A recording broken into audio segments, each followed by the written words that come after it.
Baik, lanjut nih Pak. Ya. Dari Pak Septian, dari Pacitan. Ini ya. lebih baik dijual dalam bahan kering apa basah, Pak? Nah, ini pertanyaan menarik tapi menggelitik juga sih. Jadi begini, kalau para petani lebih baik adalah menjual basah. Kenapa? Apakah para petani bisa mengeringkan? Ini pertanyaan kita kembalikan. Kalau nggak bisa, jangan coba-coba mengeringkan. Dia punya vanili 15 cm up dan tua misalnya 7,5 bulan atau 8 bulan. Tua. Seandainya ini diproses bagus menjadi gourmet, grade A, grade 1. Tapi karena vanili tidak punya ilmu untuk proses pengeringan, jadinya nanti malah reject.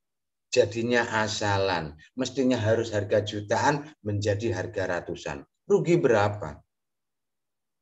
Lebih baik petani itu concern pada budidayanya. Ya kalau kita sih concernnya semua, mulai dari proses budidaya sampai processing sampai bagaimana kita bisa menjual produk vanila tersebut. Itu kalau petani lebih baik, ayo kita bareng-bareng bagaimana tanaman vanilnya bagus, tumbuh subur, buahnya banyak, gede-gede, panjang, tua lagi. Sudah itu cukup. Kalau tua pasti harganya lebih. Tuh. Jangan sampai dijual muda lah. Kalau nggak bisa ilmu processing, pengeringan, janganlah. Tapi kalau misalnya ada 1 kuintal, saya mau kepingin proses sendiri dengan ilmu dikasih siapa, boleh ambil 1 kilo, 2 kilo buat belajar. Setiap tahun 1 kilo. Kita belajar processing itu kurang lebihnya sekitar antara 6 tahun. Saya 6 tahun belajar processing. Dan itu pun alhamdulillah menghabiskan banyak karena kita setiap mengeringkan gagal. Nah itu. Jadi butuh guru yang los pokoknya bagus. Ya Pak ya. Jadi sementara ini untuk yang belum mampu lebih baik menjual dalam keadaan basah untuk menghindari kegagalan ya Pak ya. Dan tua, terutama dan tua. Ya. Ini dari Bu Yuli Rahmanuddin. Ini cuma penyampaian aja. Salam kenal dari Ponorogo. Sudah menanam vanili sangat mudah sekali. Yang susah mau mulai menanamnya katanya. Pas memulai yang susah Pak. Tapi setelah tertanam merawatnya susah katanya. Betul begitu ya Pak ya? Betul sekali. Saya mudah-mudahan kita setelah pulang dari Bogor nanti bisa mampir ke Bu Yuli Ponorogo. Kita juga punya mitra kita di Ponorogo, daerah Pacitan, daerah Masya Allah Ngawi juga. Kita insya Allah ke sana mampir. Madiun juga di daerah kota itu Madiun. Kita mau mampir-mampir kok. Kita pulangnya nanti. Ini satu lagi dari Pak Hairin. Pak Hairin ini di Pekalongan, Pak. Ini katakan saya bacakan ya Pak ya. Mau tanya Pak Budarin, syarat tumbuh vanili untuk bisa berbuah banyak itu di suhu berapa derajat Pak? Kemudian soalnya saya coba nanam di daerah Pekalongan, tapi bukan di pegunungan, hasilnya kurang memuaskan, pertumbuhannya kurang. Mohon maaf kalau sudah dibahas. Ya, begitu Pak. Ya, sebetulnya akan begini. Suhu itu bisa kita ciptakan terkait dengan naungan untuk tajar itu. Kalau kita bikin suhunya enak, adem, naungannya agak lebat. Begitu juga kita naikkan suhunya karena ini mungkin proses stressing atau proses menuakan polong, ya kita bikin suhunya naik sehingga tingkat panasnya agak semakin dingin, semakin panas sedikit, tuanya nanti bisa terjaga dengan baik. Itu aja sebetulnya. Oke. Ini pertanyaannya sama nih dari Ibu Nyoman, Pak Nyoman ini. Sunuasi. Pak Nyoman Pratingga ini, teman kita Bali. Iya, dari Bali. Ini bisa tumbuh nggak Pak di Buleleng katanya? Iya, Buleleng betul. Itu tumbuh Pak, bagus. Teman kita bagus. Ya, dia itu beliau kenapa tidak komentar? Beliau itu tanamnya malah di atas lantai 2 sama lantai 3 insya Allah. Mana nih Pak Nyoman ya? Pak Nyoman, enggak silakan. Kemana nyapa? Pak Nyoman. Kalau mau cerita boleh. Untuk berbagi, karena nanamnya di atap ya Pak, di lantai 2 ya? Iya, di loteng lantai 2. Bagus-bagus. Oh iya. Kita belum sempat mampir ke sana, kita belum sempat. Aduh. Pak Nyoman belum terkoneksi nih. Ya, Oke, ini dari Bu Siti lagi. Ya. 1 kali tanam bisa berapa kali panen, Pak? Ya, oke. 1 kali tanam, beberapa kali panen. Tapi dengan syarat harus dirawat dengan baik.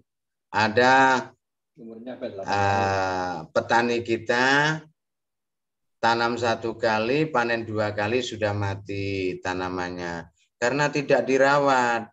Dia kepinginnya panen terus. Tapi tidak dirawat. Banyak kok seperti itu. Vanili ini tidak panjang umurnya. Kata siapa? Umurnya vanili itu bisa puluhan tahun juga. Yang penting bagaimana kita bisa meregenerasi daripada tanaman tersebut. Begitu. Oke. Jadi tetap bisa berkali-kali panen, Mbak, ternyata ya. Iya. Ini pertanyaan sama nih dari Bu Elia nih, dari Jakarta Utara nih. Ya. Apa di daerah Pulau Seribu bisa menanam vanili? Harusnya kalau dijawab tadi bisa ya, Pak ya? Di Pulau Seribu nih Pak. Kalau Pulau Seribu informasi yang saya dapat, Pulau Seribu seperti pulau apa itu di mana tuh yang katanya mau jadi ibu kota itu daerah Penajam. Itu kan areanya kan area bekas penambangan. Nah, kalau penambangan saya belum bisa komentar.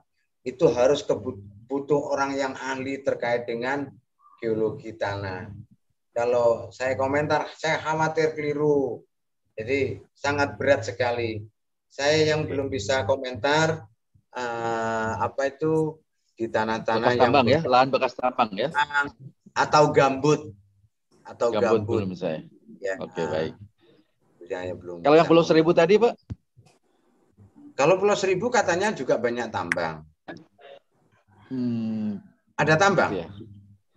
Ada harusnya Pak. Nanti saya mungkin Bu Eliani bisa sampaikan di Pulau Seribunya banyak tambang apa tidak Bu?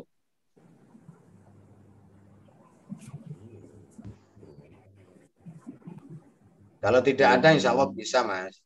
Kalau tidak ada, kalau bukan bekas tambang mungkin harusnya bisa Pak ya. Cuman kalau bekas tambang kan harus apa diremediasi lah, remediasinya ya, berat. Betul. Ya. Baik. Ini dari Pak Nyoman lagi Pak. Oh iya. Mana yang lebih bagus, planifolia dengan Vania 2 Pak? Ini pertanyaan yang sulit saya jawab ini. Ini kalau pertanyaan itu Pak Nyoman harus japri saya sendiri aja ya. Oh gitu. Karena nggak boleh promosi ya Pak ya. Kan ranah saya untuk maaf. Ya. Kalau Vania 1 dan Vania 2 itu cetek juga nggak Pak daunnya? Kenapa? Bunyi juga nggak daunnya? Vania 1 atau 2 itu? Iya, pasti bunyi. Pasti bunyi ya? Karena bibitnya kan juga dari planifolia juga kan. Jadi dia mencari turunannya mungkin akan yang lebih terbaik. Ya mudah-mudahan lah apa yang dikatakan beliau menjadi salah satu bentuk kontribusi kepada bangsa Indonesia menjadi yang lebih baik, itu aja. Ya, amin. Ini pertanyaan dari Bu Irma Suryaning Tias sudah terjawab sebetulnya Bu ya, tapi saya bacakan aja. Apakah ada kondisi lahan khusus atau MDPL khusus agar bisa tumbuh dengan baik? Tadi sudah terjawab ya Pak ya? Ya. Nah, ini Pak Kholifi nih, Madura. Ya. Pak Haji Kholifi. Tumbuh nggak Pak? Masuk. Pak Haji Kholifi masuk. Mangga silakan.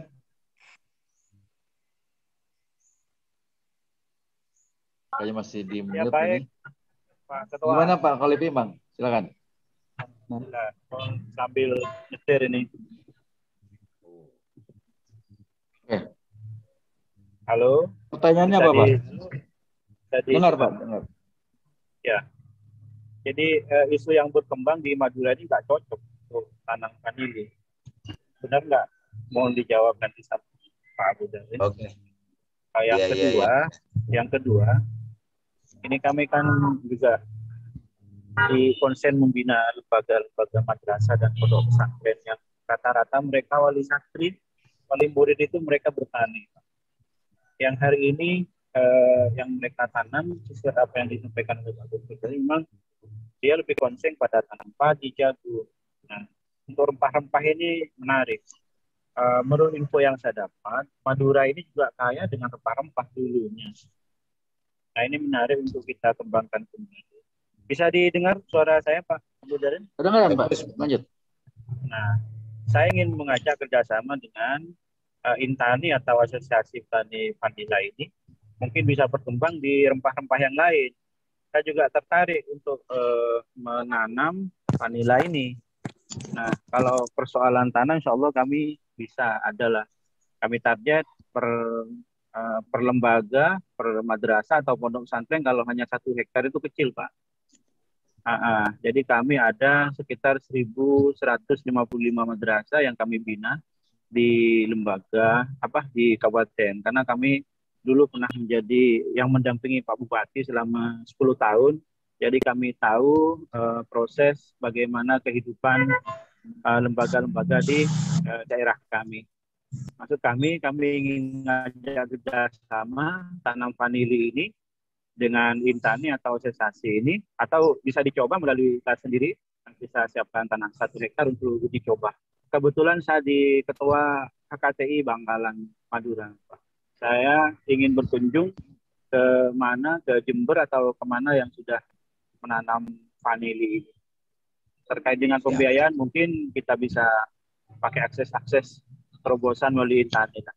Begitu mungkin perkenalan kami. Madura Raya siap bergabung untuk vanili. Terima kasih. Assalamualaikum.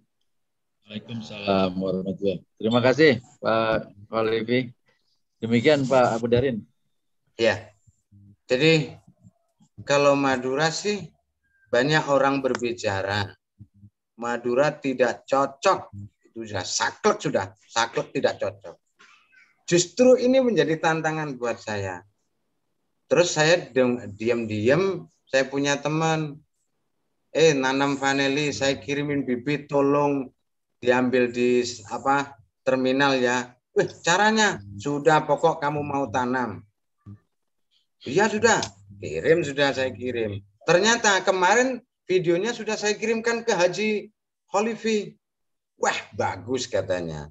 Dan itu hanya belajar lewat video call, kita chattingan dan sebagainya. Hanya itu aja. Tapi telaten. Ternyata Madura itu tidak bisa dientengkan dengan mungkin Jawa, Sumatera, Bali dan sebagainya. Karena fosfatnya tertinggi.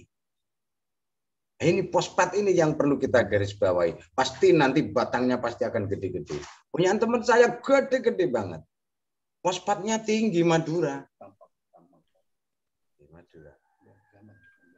Nah, itu jadi yang kandungan fosfatnya itu yang malah membantu tanaman lebih baik ya Pak ya? Iya, gede-gede banget. Dan saya juga berharap